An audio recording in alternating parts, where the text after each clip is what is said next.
There are so many different ways that entrepreneurs end up being entrepreneurs. Sometimes it's totally by accident, right? They find a product or service that they're really excited about. And sometimes it's after years of meticulous planning and they've had this idea forever and they finally raise the capital or get the courage up to go out and be entrepreneurs. Sometimes they're at a company and a division gets spun out and they find themselves owning that division. So there's all these different ways that entrepreneurs come to be entrepreneurs. And one of the questions that I get asked all the time is, yeah, I know all there was to know about startup, but when do I start thinking about my exit strategy?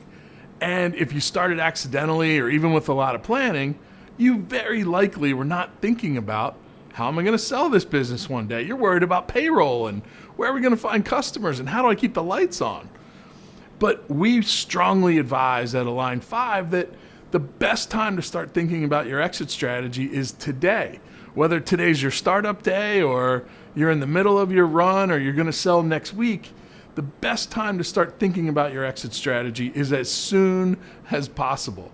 And yeah, if you start a company, it should be with the idea of who's going to buy it. How are you going to exit it? Are your employees going to take it? Or your family? Are you going to sell it to a buyer? Are you going to retire and close it down? But knowing that in the beginning helps you make better decisions every step of the way. And listen, if you're an accidental entrepreneur, I totally understand. If you're a meticulously planned startup entrepreneur, I totally understand. But if you think for 1 second that you can put off your thinking about your exit strategy, you're making a massive, massive mistake.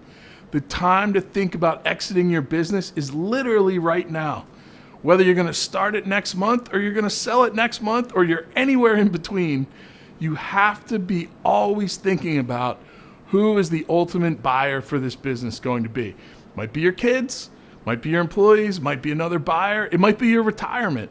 But if you don't have it planned out in advance, it'll get planned for you, and I can tell you that is not the way to do it. So wherever you are in your journey, startup, middle of the road, or just getting ready for the end, you should be thinking about your exit strategy literally every single day. If you want more information on this, align5.com. We have lots of resources. There's a link at the bottom of this video. We're happy to help you think through what that means, what exit strategy looks like. But if you take nothing else away, take this away. The time to start is right now, today.